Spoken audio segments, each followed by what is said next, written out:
And out of dust, God creates the first man, Adam, and breathed into him the breath of life.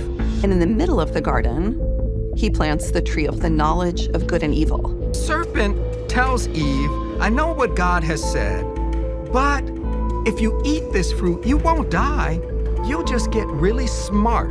Throughout history, the Garden of Eden has captivated the imagination of mankind, shrouded in mystery and allure. Despite numerous failed attempts to locate it, a recent expedition claims to have deciphered its whereabouts, potentially unveiling the long-lost paradise. Could this revelation be genuine? Has the legendary Garden of Eden finally been unearthed? Join us as we explore the groundbreaking discovery made by archaeologists in their quest to uncover the truth behind the Garden of Eden. The shocking discovery of the Garden of Eden. Archaeologists have just unearthed mankind's most significant discovery yet, the legendary Garden of Eden, the divine paradise bestowed upon Adam and Eve by God. For generations, historians and scholars have tirelessly searched for the supposed location of this legendary garden, but their quests have always ended in disappointment. That is, until now. A team of archaeologists led by Dr. John Smith has finally succeeded in finding the Garden of Eden. Dr. Smith, who has dedicated years to studying ancient texts and artifacts, made the groundbreaking discovery after stumbling upon a cave in northern Iraq. Within this cave, he and his colleagues unearthed a vast network of underground tunnels, revealing the long-lost paradise that has captured the imaginations of humanity for centuries. The team uncovered a huge cavern after weeks of research. It was unique, with a waterfall and vibrant green fruits and plants. They realized right away that this tunnel was exceptional. The plants were genetically different from known species and remarkably similar to plants in the Bible. Ancient artifacts found in the cave date back to when Eden may have existed. The cave intrigued the researchers. It featured strange plant life. They had never seen anything like it. The non-native vegetation contrasted with their experience. The artifacts were ancient, evidence of a primeval time. The researchers marveled at their discovery. The Bible paints Eden as a perfect paradise. Beautiful plants flourished and rivers sparkled there. Genesis says Eden lay to the east. This place was lovely and pure. The first humans lived peacefully with nature. They existed in total harmony with their environment and each other. The garden had 4 rivers: Pishon, Gihon, Tigris, and Euphrates. Its climate stayed mild year-round, never too hot, never too cold. It was like eternal spring, with flowers always blossoming and fruit forever ripe. Eden's trees bore abundant fresh fruit every season. According to the Bible, the garden is home to every sort of tree that is both visually appealing and nutritious, including the trees of life and the knowledge of good and evil. The Garden of Eden is described in the Bible as a stunning location with a wide diversity of plants and animals. It was said that a wide variety of animals, including tigers, bears, lions, and other wild creatures, lived in harmony with Adam and Eve and each other in the garden. This groundbreaking discovery raises the question people have been eagerly waiting to ask. Where is this garden located? Solving the puzzle that has remained a puzzle for millennials. People have searched far and wide for the legendary Garden of Eden. Some see it as an actual spot on Earth. Others believe it symbolizes the spiritual condition of being whole. Yet for many, locating Eden has proved pointless.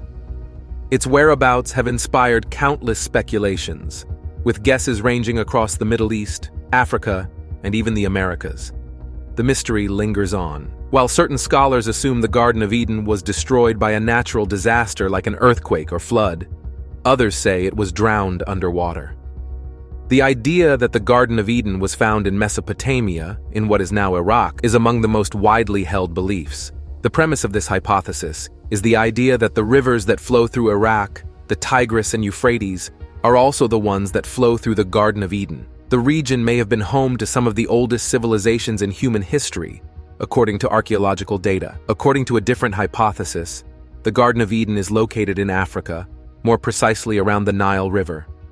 The Bible references the rivers Pishon and Gihon, which some academics consider to be the Nile and its tributaries. This hypothesis is confirmed by the Bible. Furthermore, Africa has produced some of the oldest human remains found anywhere in the world, which some have linked to the creation myth of Adam and Eve.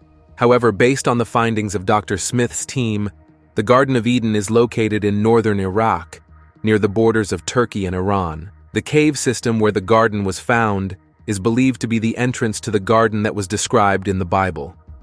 Tergestor de Len proposed a different view, stating that Eden is located in Lebanon in the book of Ezekiel. Predictive texts make parallels between paradise, the Garden of Eden, and the forests of Lebanon. According to ancient mythology, Lebanon is an alternate location in the Garden of Eden.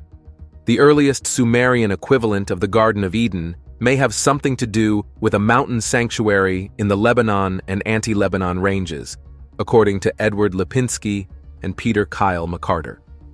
Some religious groups believe that the garden's location is local to them, outside of the Middle East. Leaders of Mormonism held that it was located in Jackson County, Missouri.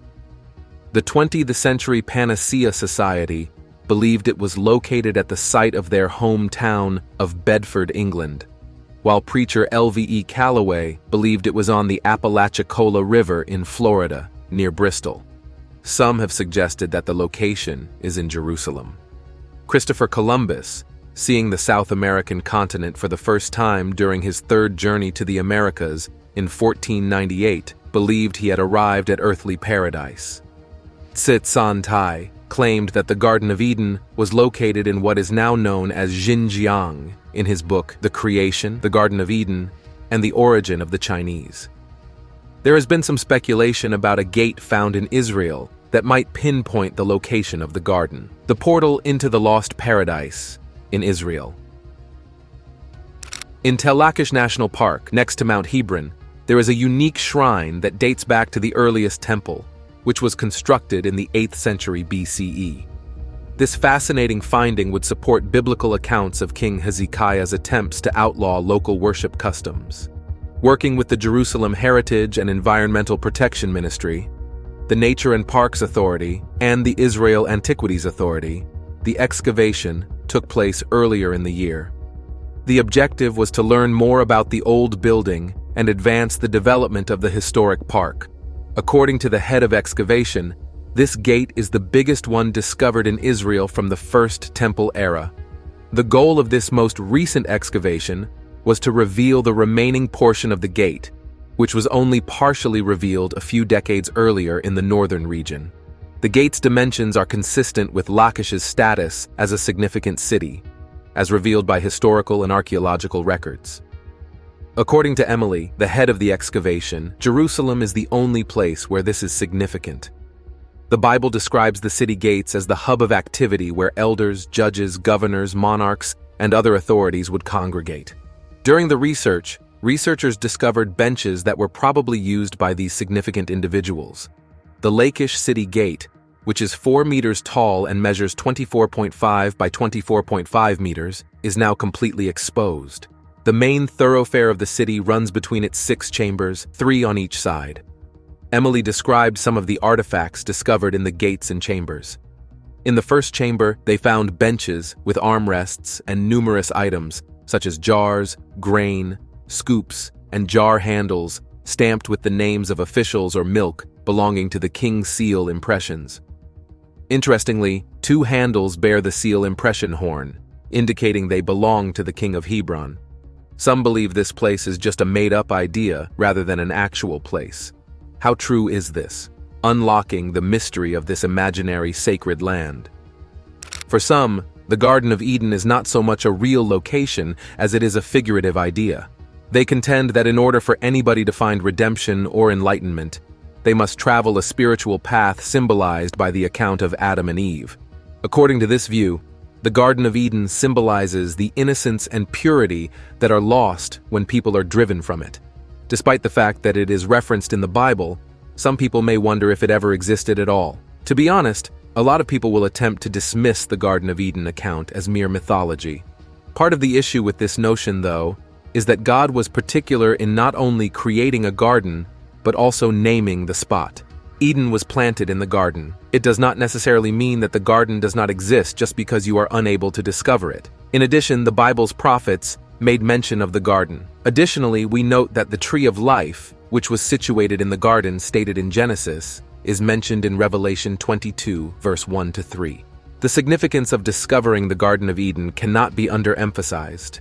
To begin with, it supports the hypothesis that such a mythical garden existed in reality, which has been the subject of many theories and folklore stories for ages. Secondly, it gives a different approach to the story of Adam and Eve's exile from the garden. Ultimately, this disclosure raises new questions concerning this narrative and its significance, thereby encouraging scholars to reanalyze the text in order to have a fresh view of what it means.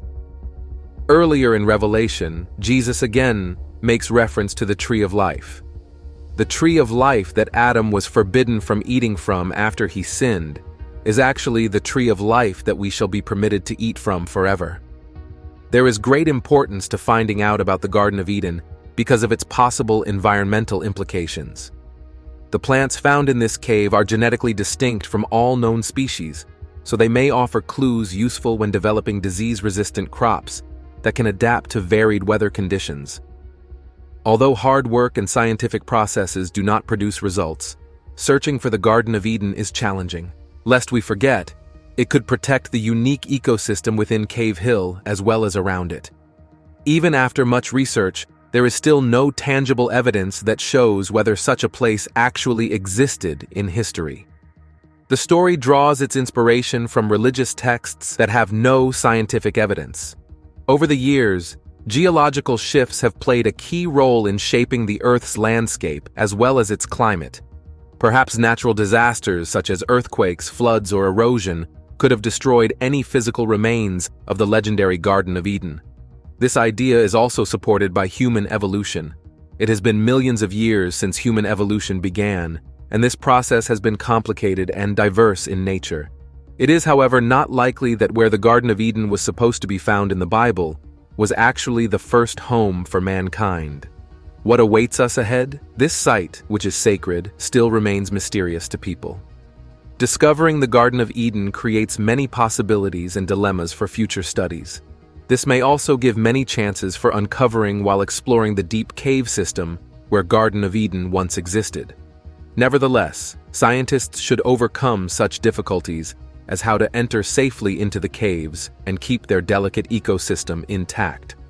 It is possible that information regarding ancient cultures that lived in the area might be discovered in future investigations.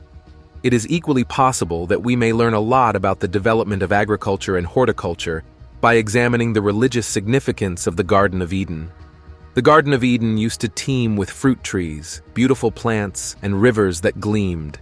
The fruits were both delicious and beautiful. This garden was forever blooming and its weather felt like continuous springtime. It was a place where humans and animals coexisted beautifully. It was just breathtaking. Therefore, discovering this paradise could completely change history as we know it. Consequently, the myth of the Garden of Eden has been validated by an astounding discovery, exposing its true location in northern Iraq. This discovery raises new questions about the story of Adam and Eve and its significance. It also presents opportunities for further research that could lead to discoveries and insights into ancient cultures, agriculture, and the environment. There have been so many theories regarding where the garden is situated, some saying it can be found by following biblical descriptions in relation to the landscape of that time. The 4 rivers, mysterious rivers flowing.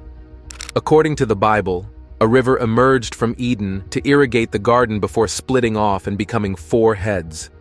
One goes by the name of Pishon. It is the one that includes the entire region of Havilah, which is rich in gold. There is the onyx stone and the crystal, and the gold in that area is wonderful. The second river, which runs through the entirety of Cush, is called Gihon. The third river, which originates east of Asher, is called the Hiddekel, and Peret is the 4th river. Even with a casual reading of these words, it is evident that there are 4 rivers: Pishon, Gihon, Hiddekel, and Peret, all of which appear to originate from the Garden of Eden. The most renowned biblical scholar, Rashi, defines the Pishon as the Nile River. He clarifies that the word pishon, which means gushing forth and overflowing, represents the Nile River, which would overflow and irrigate Egypt. Alternatively, the word pishon is related to the Hebrew word pishtan, which means flax, referring to the Nile River-fed flax industry of ancient Egypt. Egyptians were known to have mined gold and precious stones back in pre-dynastic periods, notably in the region known in ancient times as Nubia, modern-day southern Egypt, and Sudan. According to this perspective, the place called Havilah refers to somewhere along the Nile region, probably Egypt or Sudan. According to some observers, the Pishon is actually the Ganges River, which empties into the Bay of Bengal after passing through Bangladesh and India. This interpretation would be consistent with Yonatan ben Uziel's translation, which renders the region of Havilah as Hinki, an Aramaic version of India. It's interesting to note that Josephus thought it related to the Indus River, which also flows through India, some of which connects to the modern-day city of Havelian, which is located between Pakistan and Kashmir on the upper Indus River. The land of Kush is typically associated with Ethiopia, and the Gichon is therefore understood to refer to the Blue Nile.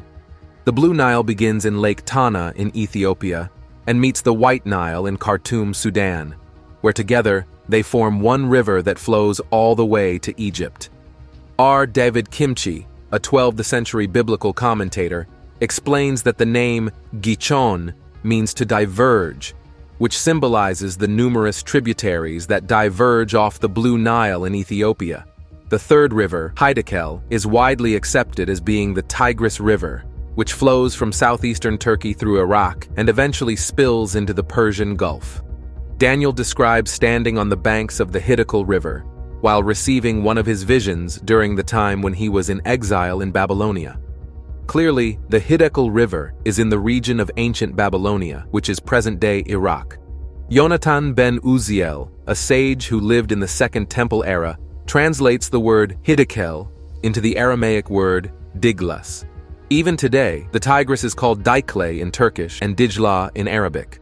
According to this identification, the location described in the verse, Ashur, refers to ancient Assyria, which was centered around the upper Tigris River. The fourth river, Perat, is identified as the Euphrates River, which runs almost parallel to the Tigris. Together, these two rivers defined a large part of the Fertile Crescent, the cradle of civilization in ancient times. The name Euphrates is the Greek version of the Old Persian Ufratu and the Akkadian Puratu, and even today, the river is called Al-Furat in Arabic. The Euphrates River is later mentioned in God's promise to Abraham regarding the land of Israel and is used as one of the defining borders of the Promised Land. We are also told that there was a time when Jewish civilization had spread so far that members of the tribe of Reuben were living all the way to the banks of the Euphrates. While these two rivers are easily identifiable and their location is readily agreed upon, the identification of the other two proves more difficult and is the subject of much debate. The verse gives us more details regarding the Pishon River than any of the others, yet the information itself is extremely unclear. The three main Abrahamic religions all have some sort of story involving the ancient garden. Let's delve into them. The Lost Paradise, as written in the Torah. The Garden of Eden, according to Jewish tradition, is both celestial and terrestrial.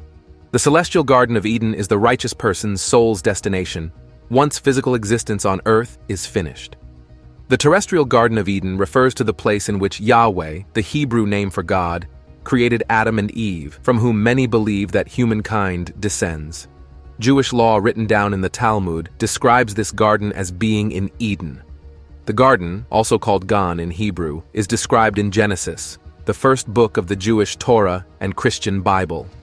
It was an idyllic paradise in which Adam and Eve did not know pain, sickness, fear, or death until they disobeyed Yahweh's rule. Yahweh had forbidden them to eat from the tree of knowledge. However, the devil, in the form of a snake, whom some Jewish scholars believe represents humankind's tendency to be self-destructive, tempts Eve. The snake convinced Eve to try the fruit.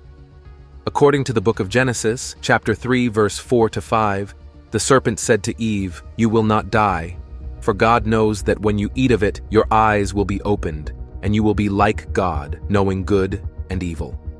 Eve is blamed for being the original sinner because she ate the fruit and then gave it to Adam. The consumption of the fruit of the tree of knowledge makes Adam and Eve aware of their emotional and physical senses, whereas before, they lived in a state of innocent neutrality, with a concrete acceptance of what was good and what was evil. Judaism's view of the ancient garden is not the same as what other religions believe. Let's take a look at what other religions say about this mythical land. What does Islam say about the Garden of Eden? In Islam, Jannat, Adan, or Gardens of Eden, meaning perpetual gardens and heavens, is the name of a heaven or a city in heaven. It is the fourth stage of Jannah, the gardens of perpetual abode, symbolized by large pearls. Adan is a garden where those who do good, are patient, and are pure will live there in mansions. The gardens are full of streams and angels. It is from this place that Adam fell to earth, landing on Sarandib. In the Quran, it is simply called the garden.